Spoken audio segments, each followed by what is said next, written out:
Assalamualaikum warahmatullahi wabarakatuh. Alhamdulillahi rabbil alamin alladzi hadana lihadza wa ma kunna linahtadiya laula an hadana Allah. Ashhadu an la ilaha illallah wahdahu la syarika lah wa ashhadu anna sayyidana Muhammadan abduhu wa rasuluhu la nabiyya ba'da. Allahumma salli wa sallim wa barik ala sayyidina wa habibina wa syafi'ina wa zukhrina wa maulana Muhammad wa ala alihi wa ashabihi wa man tabi'ahum bi ihsanin ila yaumil qiyamah. قال الله تعالى في كتابه الكريم أعوذ بالله من الشيطان الرجيم بسم الله الرحمن الرحيم إن عدة الشهور عند الله 12 شهرا في كتاب الله يوم خلق السماوات والأرض منها 4 حرم صدق الله العظيم. Yang saya muliakan, yang saya banggakan, Bapak Ketua Dusun, Bapak Ketua RW, Bapak RT, para tokoh pemuka masyarakat yang dimuliakan Allah. Yang saya muliakan, yang saya hormati, para alim ulama, para ustaz, para buya, guru-guru saya yang hadir pada malam ini yang dirahmati Allah. Yang saya hormati bapak-bapak, ibu-ibu, adik-adik, anak-anak, para jamaah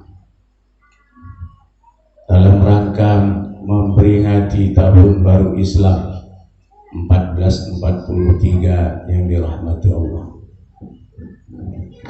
Mari kita bersyukur kepada Allah Subhanahu wa taala. Alhamdulillah atas izin Allah juala. Malam ini kita dipertemukan oleh Allah tepatnya di malam keempat bulan Muharram 1443. Tadi pertama mau datang sudah khawatir karena mau keluar dari Pekanbaru itu banyak pula sekat-sekatnya. Tapi saya yakin doa Bapak Ibu dikabulkan oleh Allah. Karena PPKM itu ada yang menerjemahkan perbanyak pergi ke masjid. Itu makanya masjid penuh, sholat penuh malam. Dia orang Pekanbaru itu hebat-hebat. PPKM level 4 itu ketat. Tapi ada yang memplesetkannya, perbanyak pergi ke masjid. Kenapa? Karena benteng terakhir kehidupan umat Islam itu ada di masjid. Kalau masjid sudah ditinggalkan, musola sudah kosong, maka umat Islam sedang dalam keadaan rapuh. Umat Islam sudah dalam keadaan sakit. Sudahlah sakit tak pergi ke masjid, sakit tak pergi ke musola, ditambah pula dengan sakit rasa takut terhadap wabah yang kita pun tak pernah nampak sama wabah. Bapak pernah nampak benar? Tapi ini nampak. Nauzubillah. Bersyukur kita kepada Allah Subhanahu wa taala. Allah masih beri kita kesehatan, Allah masih beri kita kesempatan. Malam ini untuk kali yang ketiga kita dipertemukan Allah di majlis ini. Mudah-mudahan langkah kaki Bapak Ibu saya meninggalkan rumah, meninggalkan harta, meninggalkan kesibukan, meninggalkan istri, meninggalkan suami, meninggalkan anak, dibayar oleh Allah besok di yaumil qiyamah dengan ujrah pahala dari Allah Subhanahu wa taala. Sehingga yang mestinya kita masuk neraka tak jadi masuk neraka. yang mestinya kita lama berdiri di hadapan pengadilan Allah Subhanahu wa Ta'ala, jadi tak lama kita berdiri di hadapan pengadilan Allah Subhanahu wa Ta'ala. Kenapa? Karena langkah-langkah kaki kita selama ini digunakan untuk melangkah ke tempat-tempat yang penuh dengan kebajikan, di antaranya majlis ilmu. Salawat dan salam kepada Rasulullah Muhammad sallallahu alaihi wasallam. Allahumma salli ala sayyidina Muhammad wa ala ali sayyidina Muhammad. Mudah-mudahan besok di yaumil qiyamah diberi syafaat, mulai dari menjelang kematian sampai kita masuk di liang lahat. Ada yang pernah masuk ke lahat? Ada tadi yang mencoba. Jangan Pak. Ada yang pernah mencoba lahat? Saya baru tadi sore mendapat berita ada yang sudah pernah coba tidur di dalam lahat, tapi sebentar, tak lama, belum waktunya. Yang tukang gali kubur lah. Kalau bapak yang tak pernah gali kubur, nih kubur pun takut. Mudah-mudahan besok di alam kubur, besok di mahsyar Allah, besok di titian Shiratal Mustaqim, kita diberikan syafaat oleh Nabi, selamat kita masuk dalam surganya Allah, diberi izin kumpul sama Nabi. Kalaupun tak kumpul sama Nabi, minimal surganya dekat-dekatan. Nabi itu surganya di Firdaus, Pak. Makanya Rasulullah minta kepada kita, sahabat, umatku, kalau kamu berdoa, kalau kamu minta kepada Allah, mintakan surga Firdaus itu untukku. Apa sebab? Karena Firdaus Jannatul A'la, surga yang paling tinggi. Kita mungkin tak bisa, Pak, syarat kita tak cukup nak masuk ke dalam Jannatul Firdaus, tapi kemungkinan kita bisa tetanggaan sama Nabi. Namanya Jannatu Adnin, surga Adn. Siapa yang masuk surga Adn itu?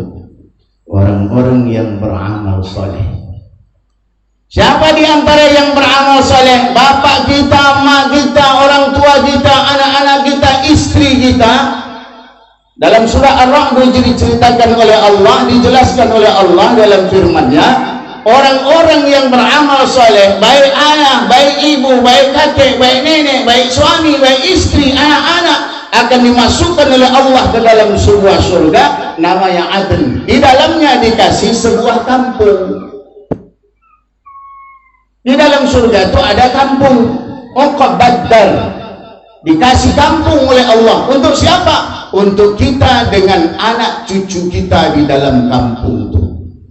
Jadi rupanya di surga itu rasa-rasa untuk di kampung awak terus, Bapak.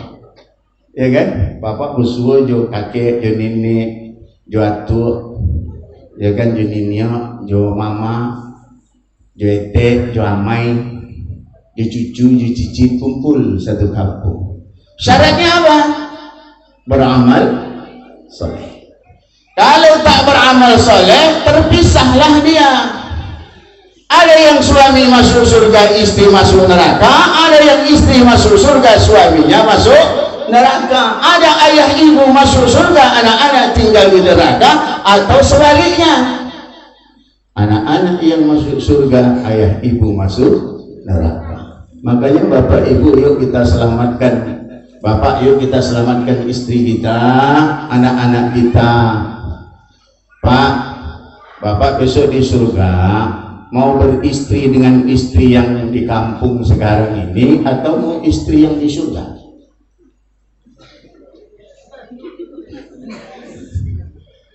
Hah?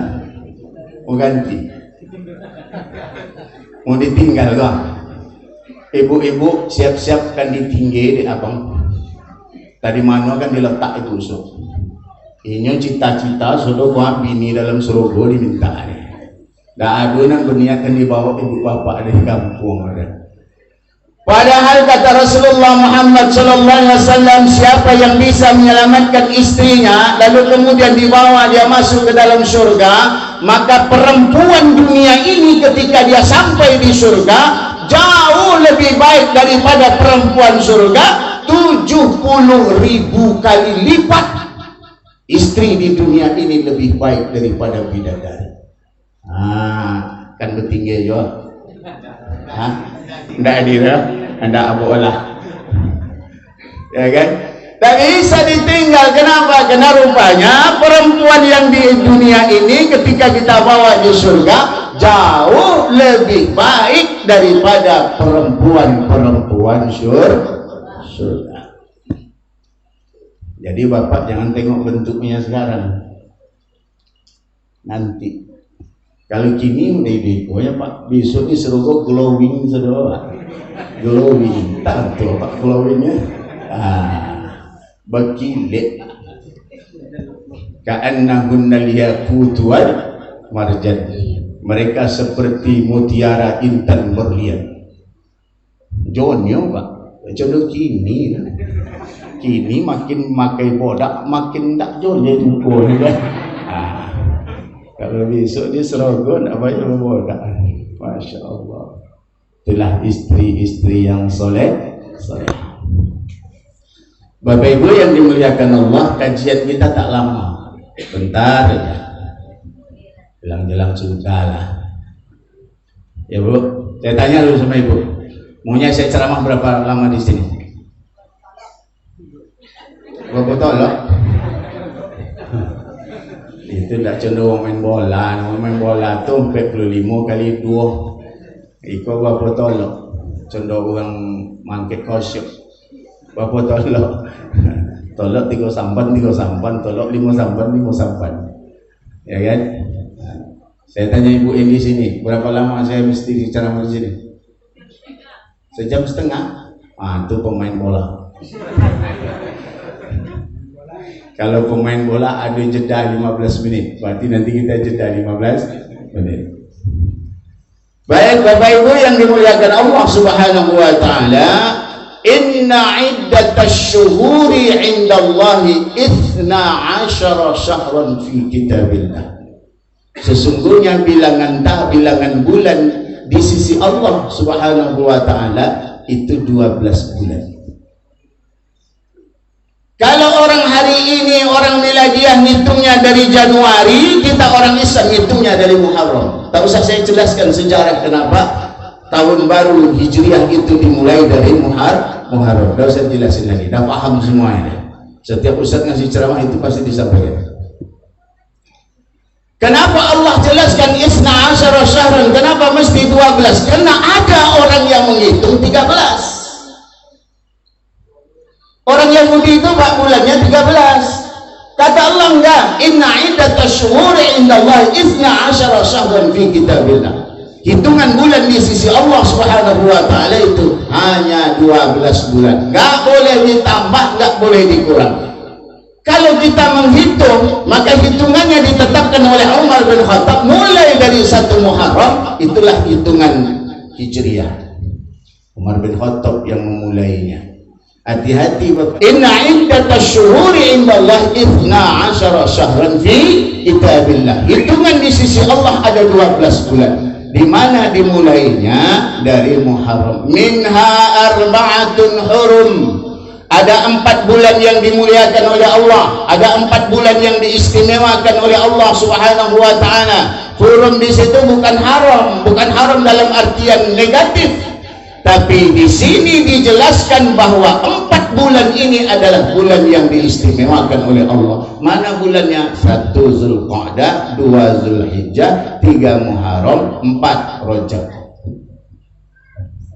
Kata Rasulullah, andai orang berbuat baik pada bulan yang 4 ini, maka kebaikannya dilipat gandakan. Kalau orang berbuat buruk pada bulan yang 4 ini, maka dosanya pun akan dilipat gandakan.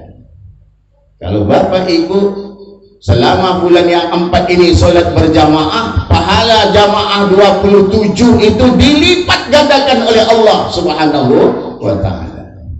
Bapak Ibu baca Quran dilipat gandakan, Bapak Ibu sedekah dilipat gandakan, Bapak Ibu majlis ilmu seperti ini pahalanya dilipat gandakan. Makanya rugi kalau bulan yang 4 ini kita sepi dari berbuat baik. Rasulullah Muhammad SAW mengatakan bahwa solat yang paling afdol setelah solat fardu itu adalah solat malam. Puasa yang paling afdol setelah bulan Ramadan itu adalah bulan-bulan Muharram. Bulan-bulan Muharram itu mana? Zulqa'dah, Zulhijjah, Muharram, Rajab. Puasa sunnah oleh Allah dilipat gandakan di bulan yang 4 ini. Kemarin sudah kita lakukan Zulqa'dah, kita banyak bersedekah, banyak baca Quran. Zulhijjah kita puasa dari 1, 2, 3, 4, 5, 6, 7, 8. Nggak bisa sampai 8, 9.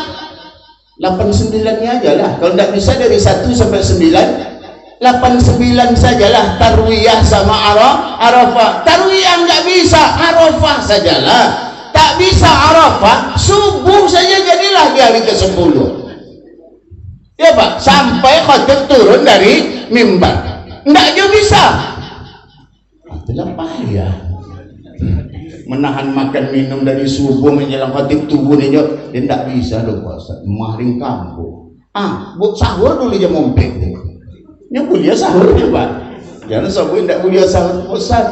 Kalau di hari 10 pagi hari raya Zulhijjah itu boleh tidak kita sahur jam 4? Boleh. Yang tak boleh makan tuh sejak terbit fajar sampai khotib turun dari mimbar. Sebelum itu nak sarapan lontong ibu dulu jam 4 kuliahnya untuk ganjal-ganjal powit menjelang khotib turun. Itu amal ibadah puasa yang sudah kita lakukan di 10 pertama di bulan Zulhijjah. Finalnya mana? Korban. Finalnya korban. Ini masih sedikit nih, 6, maunya 16. Apa sebab? Karena di situ banyak kobong. Masa orang punya kobong tidak korban? Ya kan? Ini kayaknya yang korban malah orang yang tak punya kerbau nih. Tidak ada tandanya situ. Ya kan? Nah, jadi Bapak Ibu yang dimuliakan Allah, itu finalnya korban. Lalu kemudian kalau di Muharram mana? Muharram itu disunahkan pula lah berpuasa. 1, 2, 3, 4, 5, 6, 7, 8, 9, 10. Tak bisa kita di 10 hari pertama. Rasulullah Muhammad SAW satu ketika Bu Pak, dia pergi dengan sahabat ke kampung Yahudi. Itu di bulan Muharram. Rasul tanya sama sahabat, ngapain tuh Yahudi lagi berpuasa ya Rasul? Puasa apa? Menghormati Nabi Musa yang diselamatkan oleh Allah dari tenggelam, dari kejaran Fir'aun. Apa kata Rasulullah? Saya lebih berhak untuk berpuasa di 10 Muharram. Tahun besok Rasulullah puasa di 10 Muharram. Pada saat berpuasa di 10 Muharram, sahabat bertanya, ya Rasulullah, kalau kita puasa hari ini aja 10 Muharram, berarti kita sama dengan Yahudi. Kita nggak boleh sama kan dengan Yahudi? Kan begitu? Apa kata Rasulullah? Tahun besok kita puasa dari 9 dan 10. Tasu'a wa Asyura. Hari 9 dan 10. Rupanya Rasulullah tahun besok tak ketemu dia sama bulan Muharram. Sudah wafat beliau. Tak sempat beliau mengerjakan puasa di hari 9. Hadis ini namanya hamiyah. Boleh nggak kita beramal dengan hadis hamiyah, hadis yang dicita-citakan oleh Rasul sementara dia belum berbuat? Jawabannya boleh. Kenapa? Rasul sudah menyebutkan tahun depan kita puasa di hari Tasu'a, di hari 9. Nah, jadi Bapak Ibu, kalau nggak bisa kita puasa 10 hari di Muharram, minimal 9 dan 10. Tak bisa juga 9-10, minimal di 10 saja. Tak bisa di 10 saja, amalkan aja lah. Nah, boleh. Ya kan, tak juga bisa puasa sehari dong. Makanya kami dulu kalau di pondok pesantren ada namanya bubur Asyura. Kami Pak di pesantren, Buya langsung namakian bubur itu Pak. Aduh, baskom godang. Itulah sayangnya Buya Kafir itu sama kami. Kami santri bawa mangkok kecil, dia yang nyindok kan. dari tangan Buya itu. Untuk apa? Bil barokah, supaya dapat barokah. Siapa Pak yang tak bangga makan bubur yang menyingguan Buya Kabir? Pun ada Buya yang calon, rakyat juga takkan percaya sama Buya itu.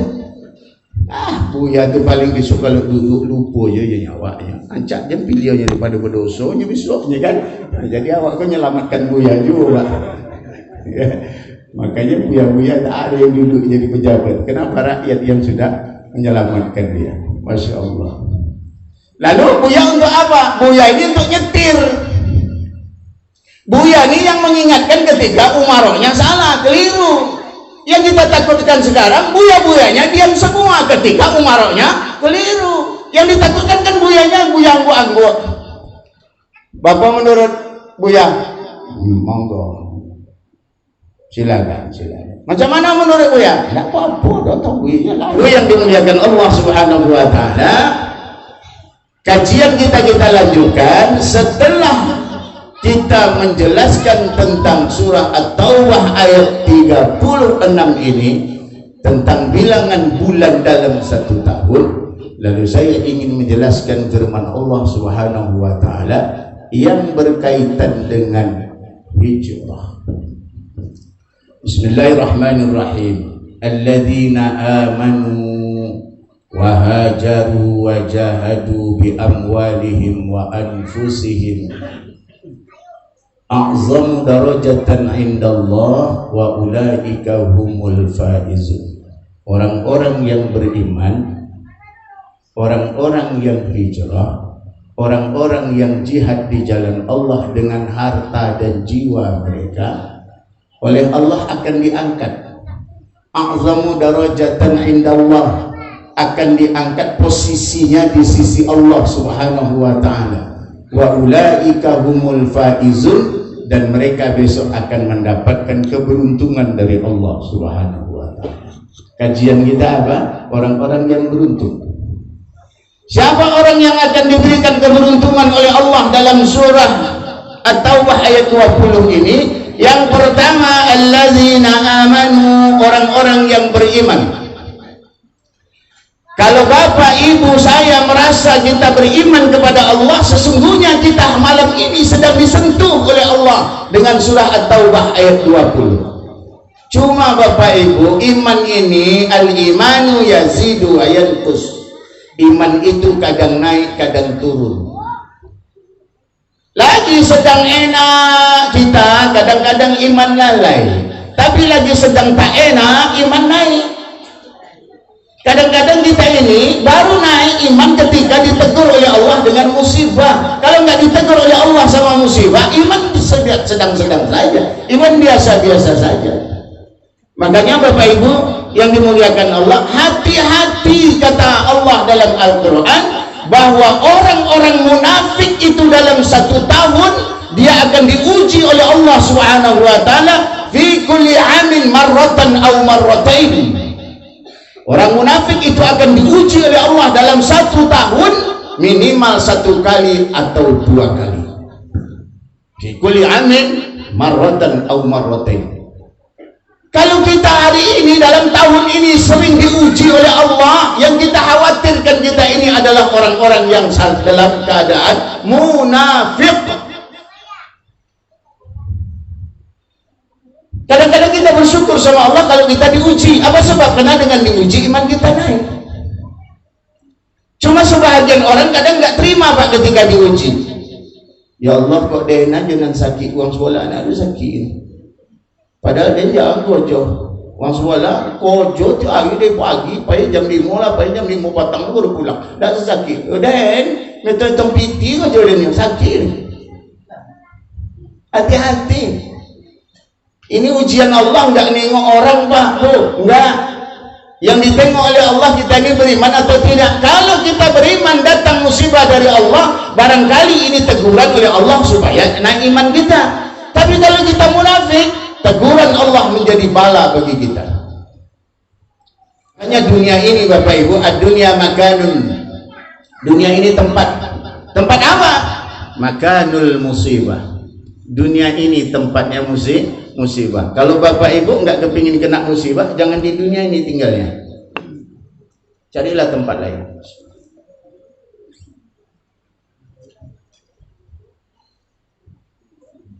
Ibu mau hidup enak, kadang tak enak, kadang enak, ya di sini di alam panjang nih.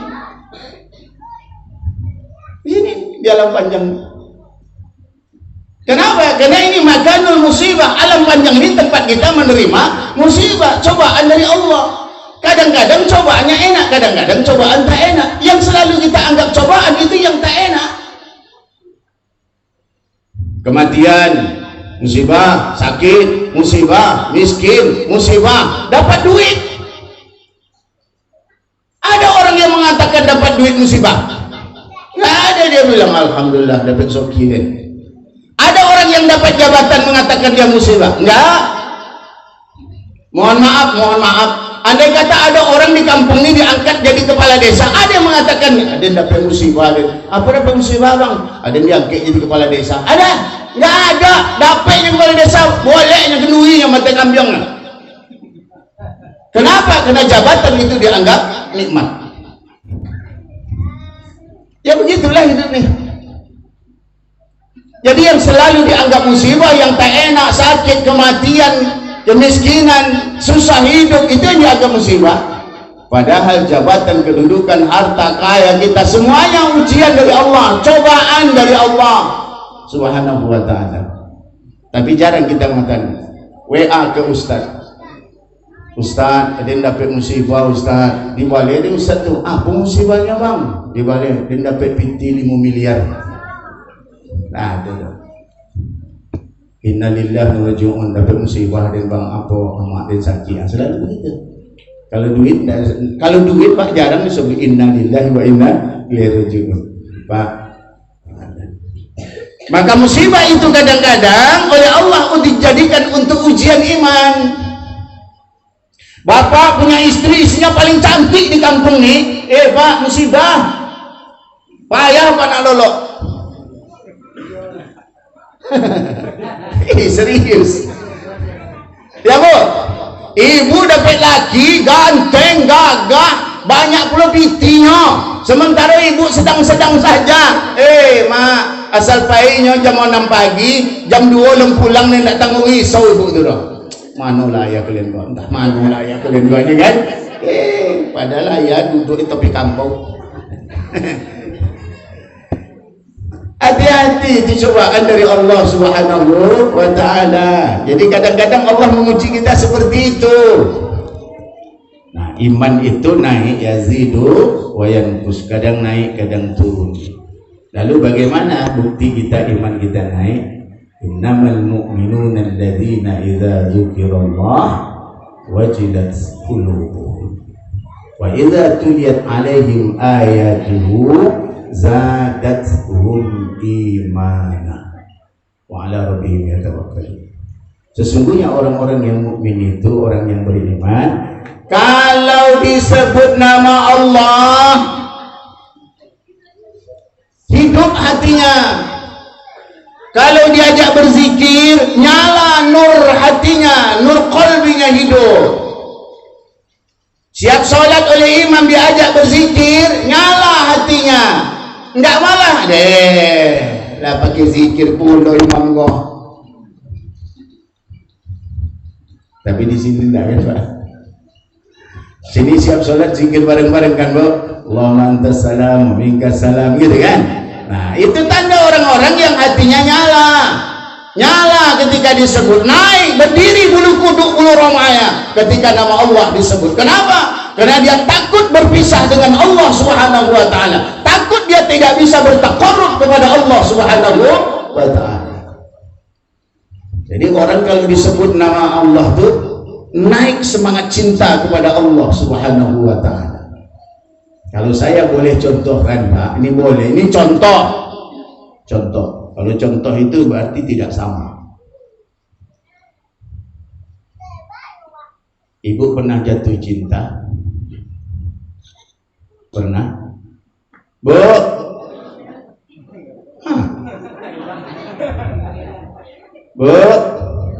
Pernah jatuh cinta? Lain jangan tindak lah betul musola lah. Pernah jatuh cinta bu? Pernah. Ketika nama orang yang ibu cintai disebut orang di depan ibu, apa reaksi ibu ketika itu?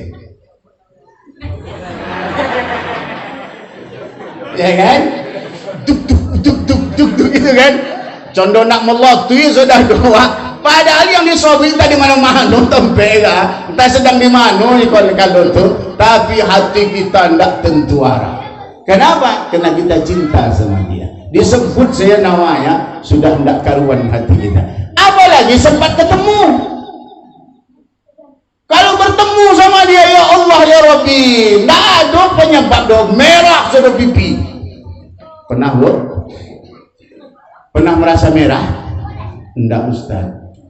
Apa sebab? Kulit hitam. Cuma nampak.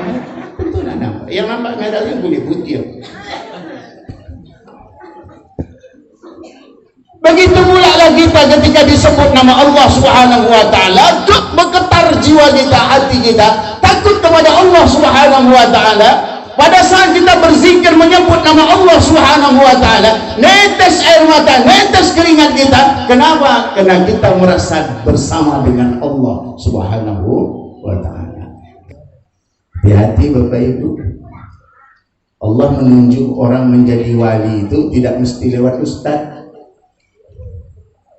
Orang jadi wali itu kadang-kadang orangnya nggak sekolah, tapi kerjanya wirid zikir aja sama Allah, dia jadi wali Allah. Ada orang yang pangkatnya tinggi, gelarnya banyak, tapi zikirnya jarang, malam jarang bangun. Macam mana mau dekat Allah Subhanahu wa taala? Ngaku jadi ustaz boleh, bisa, tapi apakah Allah mengakui bahwa kita ustaz? Apakah Allah mengakui bahwa kita musyrik? Allah alam. Tidak bisa.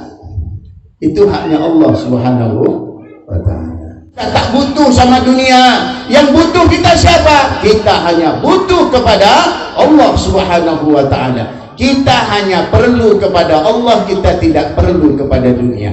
Kalaupun kita punya dunia, dunia hanya menjadi sarana untuk mendekatkan diri kita kepada Allah. Bolehkah buya jadi orang kaya? Mesti. Bolehkah mursyid jadi orang kaya? Mesti.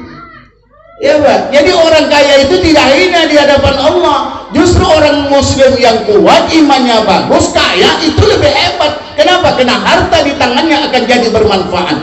Tapi kalau orang tidak kenal sama Allah kayo, biar apa dia Pak? Uang kayo, tapi nyo tidak dokek sama Allah, bapak ibu diboli. Tidak percaya tengok lagi. Ada yang dia pergi jilbab, ada yang dia pergi telopong, ada yang dia pergi kain sawung. Itu uang kayu yang imannya kurang. Tapi kalau orang kaya yang beriman kepada Allah, takut dia mengasihi seperti itu. Lalu ada yang ngomong, Pak Ustaz kan saya sedekah. Kenapa sedekahnya pada saat kita punya kepentingan? Kenapa nak kini yang datang ke situ? Assalamualaikum, Waalaikumsalam. Siapa? Badu Pak. Ngapa sih kau? Magian piti kek musolat Jannatul Ihsan 50 juta. Kan senang tu Pak. Awak lagi tak inyo tak perlu dah Pak. Tu baru hebat. Tapi kalau Pak ingat tanggal sekian ya. Kau sawung cek suang tu apa? Kenapa? Karena orang kaya yang tak punya iman. Mohon maaf kalau dia di sini seperti itu. Mudah-mudahan tak ada. Kalau ada terlukai nanti. Ya. Jadi itu iman. Jadi iman yazidu wa yanqus, naik turun. Biasalah iman manusia seperti itu. Alladzina idza dzukirallah wajilat qulubuhum wa idza tuliyat alaihim ayatuhu zadatuhum imana. Kalau dibaca ayat Allah naik imannya. Dibaca ayat Allah naik kualitas imannya. Wasyamsu tajri limustaqarril laha dzalika taqdirul azizil alim wal qamara qaddarnahu manazila hatta 'ada kal 'urjunil qadim. Naik iman bro, naik iman bang. Kadang naik, kadang tidak. Bagi yang paham naik, bagi yang tak paham tak naik. Kata Allah, wasyamsu tajri li mustaqarrin laha, matahari beredar pada sumbunya. Ada orang yang menghitung bulan menggunakan matahari, susah dia mau menentukan tanggal 1, tanggal 2, tanggal 3. Susah Pak. Kenapa? Karena matahari setiap terbit pagi hari ukurannya pasti sama. Tapi ketika Allah baca di ayat, Allah menjelaskan di ayat di bawahnya, wal qamara qaddarnahu manazil hatta 'ada kal 'urjunil qadim, dan Allah ciptakan bulan tempat terbitnya banyak sehingga dia balik seperti semula. Kalau begitu hitungan hijriah qamariyah jauh lebih akurat daripada hitungan syamsiah. Apa sebab? Karena tanggal 1 di bulan itu bisa ditengok. Tapi kalau tanggal 1 di matahari bisa Pak tengok. Bisa ditengok Pak. Tanggal 1 Agustus ketek matahari dia. Kan sekadang ikut juga kan. Tanggal 30 ketek baliknya. Enggak kan, sekadang ikut juga kan. Coba tengok bulan. Tanggal 1 bulan terbit di tempat tenggelamnya tuh di sana. Dia akan beredar manazil, punya banyak tempat terbit. Ada kal 'urjunil qadim. Dia akan kembali seperti semula, tenggelam di tempat terbitnya. Makanya kapan kita mau hitungan haji, nengoknya sama bulan. Kapan mau puasa, nengoknya sama bulan. Kapan sholat, nengoknya sama matahari. Sholat itu Pak ditandai sama matahari, puasa ditandai sama bulan, haji ditandai sama bulan. Tapi kalau sholat tandanya matahari. Tapi matahari yang dijelaskan oleh Allah untuk tanda sholat itu tidak hitung tanggal, tapi hitungannya waktu. Zuhur masuk matahari tergelincir, asar masuk bayang-bayang lebih panjang sedikit daripada benda, kan begitu Pak. Maghrib masuk ketika matahari terbenam, Isya masuk ketika syapak merah sudah tenggelam, subuh masuk ketika fajar terbit. Selesai. Itu tidak menunjukkan tanggal Pak, menunjukkan situasi. Nah, jadi Bapak Ibu yang dimuliakan Allah, mestinya banggalah kita menjadi orang Islam yang kita punya hitungan sendiri, prediksi sendiri dalam hitungan tanggal dan bulan. Itulah dia bulan qamariyah, hitungannya hijriah. Salahkah kita menggunakan hitungan miladiah matahari? Tidak. Kenapa? Karena matahari digunakan untuk menghitung waktu sholat, sementara bulan digunakan untuk menghitung waktu puasa dan waktu haji. Masya Allah, luar biasa. Kalau tak ada matahari dan bulan, entahlah Pak, tak tahulah kita. Petani, nelayan, entah macam mana lah hidupnya ya Pak, kalau tak ada matahari dan bulan. Sementara semuanya ditentukan oleh Allah berdasarkan edaran bulan. Yang kedua, hajar, orang-orang yang hijrah. Apa yang hijrah itu? Afdalul muhajirina man hajara ma nahallahu anhu. Hijrah yang paling baik itu hijrah dari yang tidak baik pindah kepada yang baik. Perilaku yang tidak baik ditinggalkan, ganti sama perilaku yang baik.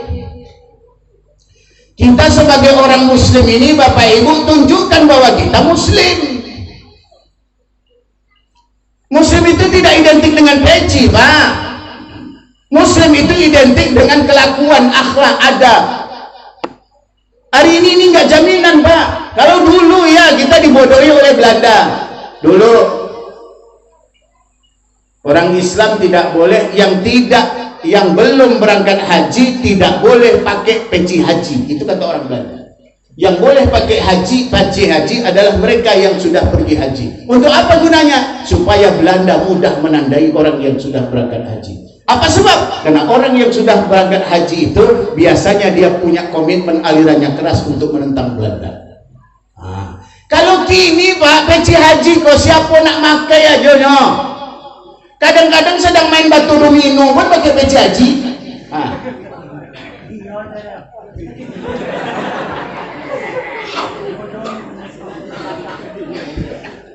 Ya, Pak. Sedang menungun balak onom no pergi haji tu. Tak bisa nyambut dia Pak Haji main batu domino. Tak bisa dong. Kini siapa je boleh pakai peci haji. Beda sama dulu zaman Belanda. Jadi makanya kata Nabi, Innallaha la yanzuru ila suwarikum. Sesungguhnya Allah tidak melihat kepada pakaian kamu, tidak melihat kepada bentuk tubuhmu, walakin yanzuru ila qulubikum wa a'malikum. Yang ditengok oleh Allah itu adalah hati dan perbuatan. Kalau hati kita selalu berprasangka baik sama orang, maka kita orang baik. Kalau akhlak kita baik sama orang, maka kita menjadi orang baik. Nah, jadi hijrah kita hari ini, Bapak Ibu yang dimuliakan Allah, hijrah itu ada hijrah makan, hijrah tempat, ada hijrah tsaqafah, ada hijrah cara berpikir. Umat Islam jangan seperti katak di dalam tempurung, merasa paling betul, merasa paling hebat, merasa paling pintar. Kadang-kadang surogo dibagi-bagi, surogo untuk inyon, rako untuk awak. Ya Pak, asal boson deh, kau nak sesuai sunnah Nabi, kau masuk rokok deh, nak masuk surogo. Kece ayahnya orang gue surogo. Awak lah susah payah jago malam baca Quran, solat, sedekah, sobi awak nak masuk surogo deh. Nak sakit hati apa tu? Jadi kau dokter omongin tinju palu. Iya Pak, macam tu inyo orang gue surogo. Surga inilah ditentukan oleh itu. Surga ditentukan oleh amal ibadah, kedekatan kita kepada Allah, kecintaan kita kepada Allah dan Rasulullah Muhammad sallallahu alaihi wasallam. Jadi kita hari ini Bapak Ibu, yuk jadi orang baik, baik di hadapan Allah, baik di hadapan manusia. Rugi kalau ada orang baik di hadapan Allah tapi buruk di hadapan manusia. Juga rugi ada orang yang baik di depan manusia tapi buruk di hadapan Allah. Hati-hati Bapak Ibu. An Abi Hurairah radhiyallahu anhu qala. Dari Abi Hurairah dia berkata, qila li Rasulillah sallallahu alaihi wasallam, satu ketika ada orang nanya kepada Rasul, ya Rasulullah, inna fulanata, ya Rasulullah ada seorang perempuan. Ini fulanata itu Bu, fulanata itu inisial. Inisial itu tidak disobui nama doh. Ini menjaga etika. Tidak disobui ya Rasul ada nama Hindun. Tidak disobui Hindun doh. Ya Rasul ada seorang pedusi situ. Ngapa dia? Si perempuan ini, kata si orang yang tanya sama Nabi, dia sholat, sholatul lail wa tasumun nahar. Malam dia sholat malam, siang dia berpuasa sunnah, sholat fardu, dia puasa Ramadan, dianya orang baik. Tapi kata si yang bertanya, wa fi lisaniha, tapi lidahnya yu'zi jironaha, lidahnya pernah nyakiti tetangganya. Lalu apa kata Nabi? La khaira fiha, perempuan ini bukan orang baik, bukan orang baik. Wahia fil jannah wahia fil nar, dia akan masuk ke dalam neraka. Salat puasa dia, haji dia, salat malam dia, puasa sunnah dia, tapi tetangganya tersakiti hatinya, maka kata Nabi dia akan masuk neraka. Mudah-mudahan di sini tak ada. Ada apa ada? Hah? Oh. Contohnya si fulanah pedusi. Tak sebut si fulan dong. Kan si fulan kami. Berarti selama kau yang selalu bermasalah fulanah. Kami tidak dong. Kami selamat nih kau Pak. Ya Bu. Apa kata Nabi? Dia akan masuk ke dalam neraka. Dia bukan orang perempuan yang baik. Tapi ya Rasulullah, waqila lahu, Rasulullah ditanya lagi oleh laki-laki ini, ya Rasulullah, ada seorang perempuan, dia cuma sholat fardu saja, dia cuma bulan puasa saja puasanya, sholat malam tidak, sholat duha tidak, sholat rawatib tidak, puasa sunnah Isnin Khamis tidak, puasa-puasa yang lain tidak, tapi lisannya nggak pernah nyakiti orang, lisannya nggak pernah nyakiti tetangganya. Apa kata Nabi? Iya fil jannah, dia masuk surga. Kalau gini bu, awak gini kok, kalau yang dikerjakan cuma sholat fardu, puasa di bulan Ramadan, sedekah sekali-sekali itu 2.000 bulan tuh. Sudah 2.000 pitinya lah, piti kumuk-kumuk bulan tuh. Sudah ada kumuk, berkumuk-kumuk lah dia. Ya kan? Mungkin mau piti ambo-mewone dimasuk dalam tong tuh supaya nak nampak diunggah. Cuma itu ibadah. Lalu tetangga acok kali, tiap hari tetangga sakit hatinya gara-gara awak. Kira-kira masuk surga atau neraka awak? Woi, surga neraka. Nah, makanya hijrah kita dari sekarang ini, hijrah dari yang tidak baik kepada yang baik. Kalau ibadah kita kepada Allah belum baik, yuk kita perbaiki. Kalau hubungan kita dengan sesama manusia belum baik, ayo kita sempurnakan. Al-muslimu man salimal muslimuna min lisanihi wa yadihi. Orang Islam yang baik itu adalah orang yang selalu menjaga lisannya supaya tetangganya tidak tersakiti, dan dia jaga tangannya supaya tetangga juga tidak tersakiti. Itulah muslim yang baik. Jadi hijrah itu gak usah mimpi besar-besar. Hijrah itu mimpi kecil-kecil aja, tapi menyelamatkan kita masuk ke dalam surganya Allah. Yuk berbagi kita selama kita masih hidup. Besok ibu kalau sudah mati nggak bisa berbagi. Ibu punya mangga, yuk berbagi sama tetangga yang tak punya. Ibu punya durian, yuk nanti berbagi sama ustadz yang mau pulang.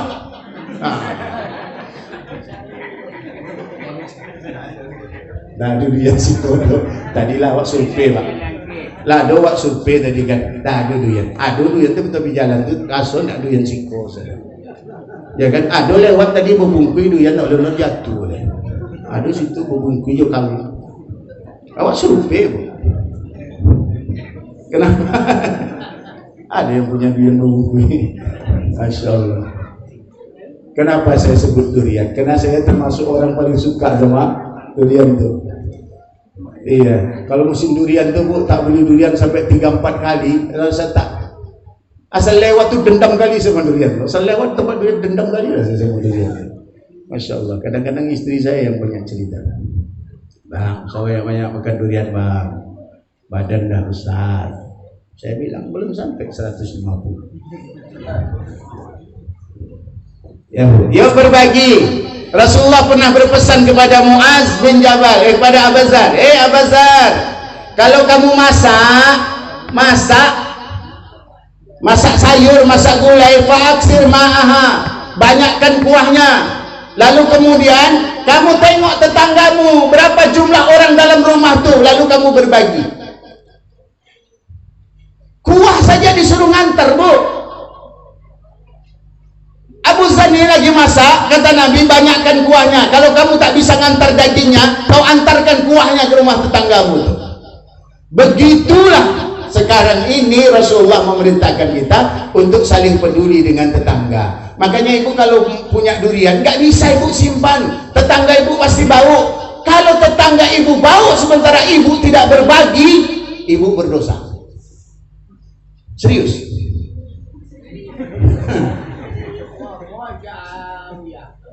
Durian dia caciknya orang nanti makan.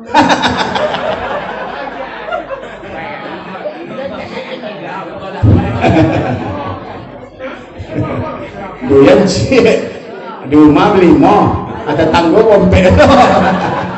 Mana kan di dulun kau ya? Kan di dulun anak bini atau di dulun bini anak ulang kan gitu.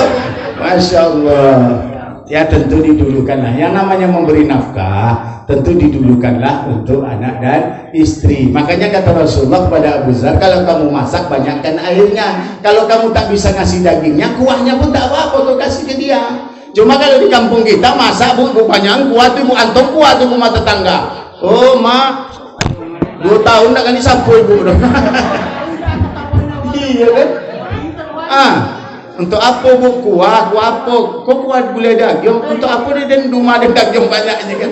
Masya Allah. Masya Allah. La haula wa la quwata illa billah. Nah, itu hijrah. Maka kita hijrah dari yang kecil-kecil. Yang selama ini pelit, yuk kita jadi orang dermawan. Yang selama ini kita tak sabar, pemarah, yuk jadi orang yang sabar. Yang selama ini kita tidak pergi ke musola, tak pergi ke masjid, yuk kita pergi ke musola dan masjid. Jangan sampai orang Yahudi itu bangga, dia berpuas hati dia. Pak, Bu, jangan ditukar salam kita. Jabat tangan tetap, siap sholat jabat tangan, tidak apa-apa. Jangan ditukar, ucapan assalamualaikum tetap dibaca assalamualaikum. Man qala assalamualaikum, siapa yang mengucapkan assalamualaikum, kutibat lahu 10 hasanat. Siapa yang mengucapkan assalamualaikum, dia dikasih 10 kebaikan oleh Allah. Wa man qala assalamualaikum warahmatullah, kutiba lahu 20 hasanat. Siapa yang mengucapkan assalamualaikum warahmatullah, dia dikasih 20 kebaikan. Wa man qala assalamualaikum warahmatullahi wabarakatuh, kutiba lahu 30 hasanah. Dia akan dikasih 30. Tak dijawab, berdosa. Dijawab, dapat 1. Yang besar pahalanya itu orang yang mengucapkan salam. Makanya perintah Nabi, afsus salam, tebarkan salam. Kalau nebarkan salam berarti kita orang yang pertama mengucapkan salam, pahalanya besar. Yang menjawab hukumnya wajib ketika sendiri sama sendiri. Kalau tak dijawab dosa, kalau dijawab cuma dapat pahala 1. Kepilih dapat 1 atau pilih dosa. Janganlah dia nanggung biar dosa-dosa lagi kan. Tidak bisa dong. Itu lambang kemusliman, keislaman kita dari agama yang kita. Terakhir, jihad. Wajahadu fi sabilillah bi amwalihim wa anfusihim. Jihad di jalan Allah dengan harta, dengan jiwa dan raga. Siapa orang yang paling baik? Orang yang jihad. Jihad yang mana? Ketika punya harta, dia jihad dengan hartanya. Ketika dia punya jiwa, dia jihad dengan jiwanya. Ketika dia punya dua-duanya, lalu dia berjihad dan dia tak pulang, hartanya habis dirampas, maka dia akan masuk ke dalam surganya Allah. Saya pernah jelaskan di pertemuan sebelumnya. Yang punya harta, yuk jihad sama harta. Yang punya ilmu, ayo jihad sama ilmu. Yang punya tenaga, ayo jihad sama tenaga. Ini harta tak punya, ilmu tak punya, tenaga ilmu yang punya. Asal ada gotong royong saja musola pun ada datang. Asal ada gotong royong di RT di RW dah pernah tidur. Kan ada cerita itu sih kan? Kalau ada minta maaf lah bro. Di kampung aku banyak yang cerita itu. Apa nak teroyong pak? Terlambat lagi tahu. Awalnya rencananya kawan kau pengen mancung ni kita mun deh. Pada mancung nak ganda api lauk. Masya Allah. Yang punya harta bu, sedekah dengan hartanya. Yang punya ilmu, sedekah dengan ilmunya. Yang punya tenaga, sedekah dengan tenaganya. Yang punya ketiga-tiganya, gunakan ketiga-tiganya untuk mencari jalan dan ridha Allah Subhanahu wa taala. Dah Bapak Ibu yang dimuliakan Allah, itu saja kajian kita pada pertemuan ini. Mudah-mudahan 1443 ini lebih baik. Man kana yaumuhu khairan min ansihi fahuwa rabih. Siapa yang hari ini lebih baik dari kemarin, dia orang yang menang, beruntung, sukses. Wa man kana yaumuhu mithla amsihi fahuwa maghdun. Kalau orang hari ini sama dengan kemarin, maka dia orang rugi. Ibu, contohnya begini Pak. Bapak punya modal 2 juta, terus Bapak menggaleh, dibolehin barang 2 juta tuh, dapat barang, itu Bapak togak di pasau selama 1 hari. Habis sudah barang tuh. Tapi piti yang balik 2 juta juga. Untung pergi. Jangan sobik, untung lu Ustaz. Modal masih ada leh. Itu menggali uang bongak nih. Jangan gali leh. Ya kan Pak? Jangan gali leh. Jadi kalau man kana yaumuhu misla amsihi fa huwa maghbun. Siapa yang hari ini sama dengan kemarin, dia orang rugi. wa man kana yaumuhu syarran min amsihi fahuwa mal'un. Siapa yang hari ini lebih buruk dari kemarin, siapa yang 1443 lebih buruk daripada 1442, maka kita orang yang sedang dilaknat oleh Allah Subhanahu wa taala. Mudah-mudahan kita selamat ya Pak Bu. Selamat, kita masuk dalam kelompok pertama, orang-orang yang diberi kemenangan dan keberuntungan dari Allah Subhanahu wa taala. Sampai sini terima kasih. Kita tutup dengan doa. Na'udzubillahi minasyaitonir rajim. Bismillahirrahmanirrahim. Alhamdulillahi rabbil alamin. Wassalatu wassalamu ala asyrafil anbiya'i wal mursalin wa ala alihi wa sahbihi ajma'in. Hamdan syakirin, hamdan na'imin, hamdan yuwafi ni'amahu wa yukafi'u mazidah. Ya Rabbana lakal hamdu kama yanbaghi li jalali wajhikal karim wa 'azimi sultanik. Allahumma ighfir lana dhunubana wa liwalidayna warhamhuma kama rabbayana shaghira. ولجميع المؤمنين والمؤمنات والمسلمين والمسلمات الأحياء منهم والأموات إنك سميع قريب مجيب الدعوات آمين يا الله يا قاضي الحاجات. اللهم أعنا على ذكرك وشكرك وحسن عبادتك. اللهم يا مقلب القلوب ثبت قلوبنا على دينك وعلى طاعتك. ربنا هب لنا من أزواجنا وذرياتنا قرة أعين واجعلنا للمتقين إماما. اللهم اجعلنا وأولادنا وذرياتنا صالحين وصالحات، عالمين وعالمات، حافظين وحافظات، مخلصين ومخلصات، محسنين ومحسنات يا أرحم الراحمين. اللهم ربنا أنزل الرحمة والنعمة والمغفرة والصحة والسلامة والبركة والعافية علينا وعلى أهلنا يا أرحم الراحمين. اللهم عافنا من كل بلاء الدنيا وعذاب الآخرة وشر الدنيا وشر الآخرة. غفر الله لنا ولهم برحمتك يا أرحم الراحمين. اللهم ادفع عنا الغلاء والبلاء والوباء والفحشاء والمنكر والسيوف المختلفة والشدائد والمحن ما ظهر منها وما بطن من بلدنا هذا خاصة ومن بلدان المسلمين عامة إنك على كل شيء قدير. اللهم إنا نسألك رضاك والجنة ونعوذ بك من سخطك والنار. ربنا آتنا في الدنيا حسنة وفي الآخرة حسنة وقنا عذاب النار وأدخلنا الجنة مع الأبرار يا عزيز يا غفار يا رب العالمين. وصلى الله على سيدنا محمد وعلى آله وصحبه أجمعين والحمد لله رب العالمين. آخر الكلام بالله التوفيق والهداية. السلام عليكم ورحمة الله وبركاته.